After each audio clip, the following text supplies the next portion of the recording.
হরে কৃষ্ণ। দেখো দিদি ভাইয়েরা, আমি অর্চনা আমাদের শাশুড়ি বৌমা রান্নাঘরে প্রত্যেক দিনের মতো আমি আজকে একটা রেসিপি নিয়ে চলে এসেছি।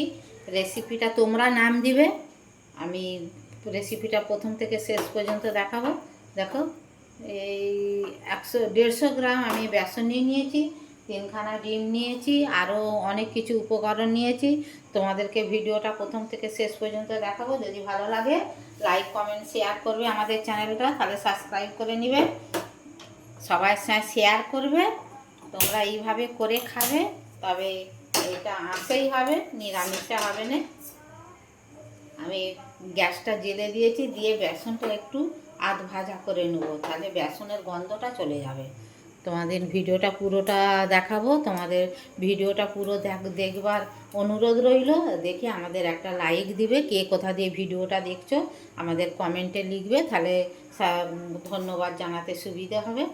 তো বেসনটা আমি একটু নেড়ে নিয়ে তোমাদেরকে আবার দেখো। বেসনটা আমি মিনিট 5 নেড়ে নিয়েছি, নিয়ে এবার গ্যাসটা বন্ধ করে বেসনটা আমি ঠান্ডা করতে দেবো। দেখা দিতে পারে বেসন ভাজাটা আমি জল দিয়ে গুলে নিয়েছি, নিয়ে একটু ফেটে নিয়েছি, 2 মিনিট রেস্টে রাখবো, তোমাদেরকে আবার দেখাবো। দেখা দিতে ভাইরা, আমি কড়াটা বসিয়ে দিয়েছি, দিয়ে গ্যাস জেলে দিয়েছি, দিয়ে একটু তেল দিয়ে দিয়েছি। দেখো, আমি 3খানা ডিম নিয়েছি, এতে একটু নুন দিয়ে ফেটে নেব।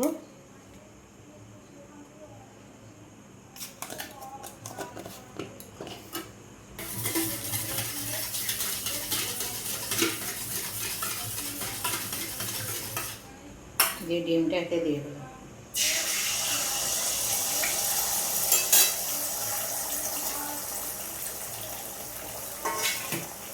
দিয়ে দেখো, ভেজে নেব। দেখো দিদি ভাইরা, আমি ডিমটা কেমন করে ভেজেছি, বড় বড় খাদি করেছি, ভুজিয়া করিনি। এবার কড়াটাতে আমি আবার একটু তেল দিয়ে দেবো,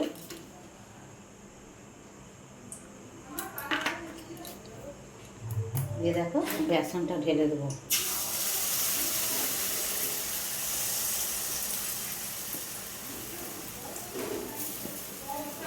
দিয়ে ছাঁচে দিয়ে চালিয়ে নেবো।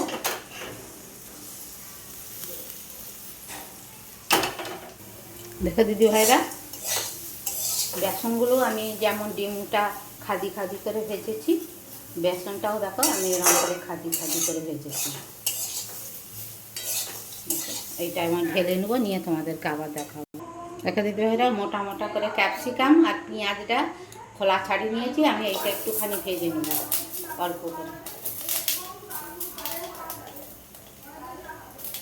নিয়ে তোমাদেরকে আবার দেখাবো। একটু পেঁয়াজ, রসুন আর আদা টমেটো আমি বেটে নিয়ে তোমাদেরকে দেখাবো। দেখে দিদি ভাইরা, আমি এখন তো কাঁচা লঙ্কা দিয়ে দেবো, 7-8টার মতো কাঁচা লঙ্কা দিয়েছি, দিয়ে আবার ভেজে তোমাদেরকে দেখাবো। দেখো দিদি ভাইরা, ক্যাপসিকাম, পেঁয়াজ আর টমেটো, কাঁচা লঙ্কা আমার ভাজা হয়ে গেছে। এবার আমি ঢেলে নিয়ে তোমাদেরকে আবার দেখাবো। দেখো, কড়াতে জিরে, তেজপাতা আর একটু তেল, 2টো শুকনো লঙ্কা দিয়েছি, দিয়ে ফোড়নটা করে নিয়ে তোমাদেরকে দেখাবো। দেখো দিদি ভাইরা, ফোড়নটা হয়ে গেছে, দিয়ে আদা পেঁয়াজ রসুনটা বেটে রেখেছিল এটা দিয়ে দেবো।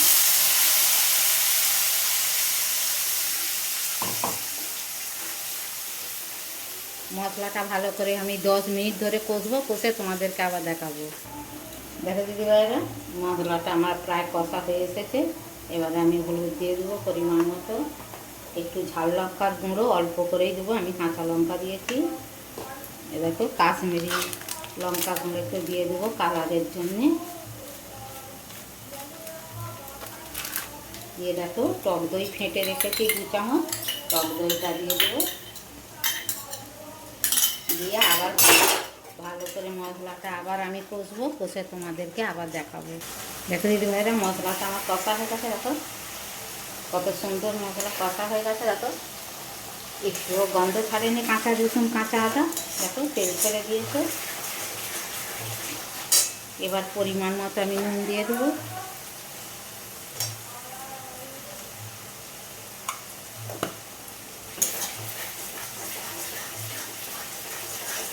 আমি ফেটানা টক দই দিয়েছি, জোর কমিয়ে দিয়েছি। দেখো 1 ছোঁটা ডেলা ডেলা হয়ে যায়নি। এবারে আমি ডিমটা আর বেসনটা ভেজে রেখেছি, এটা দিয়ে দেবো।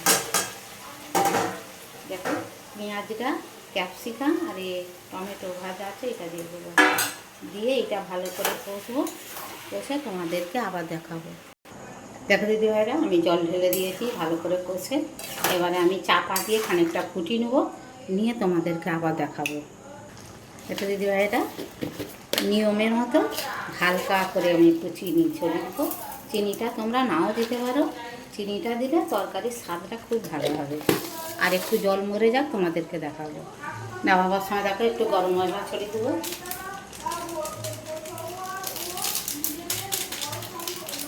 দিয়ে ভালো করে নেড়ে নামাবো।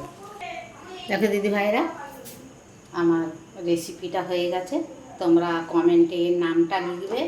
আমি এর নাম দিয়েছি আখুরি রেসিপি। আখুরি রেসিপি একে দিয়ে ভাত, রুটি, পরোটা, লুচি সব খাওয়া হয়ে যাবে। দেখো কত সুন্দর দেখতে হয়েছে, কত সুন্দর হয়েছে।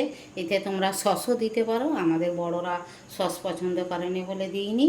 তোমরা সবাই ভালো থাকো, সুস্থ থাকো। আমাদের চ্যানেলে কমেন্ট করো, সাবস্ক্রাইব করো, সকলের সঙ্গে শেয়ার করো। হরে কৃষ্ণ, রাধে রাধে।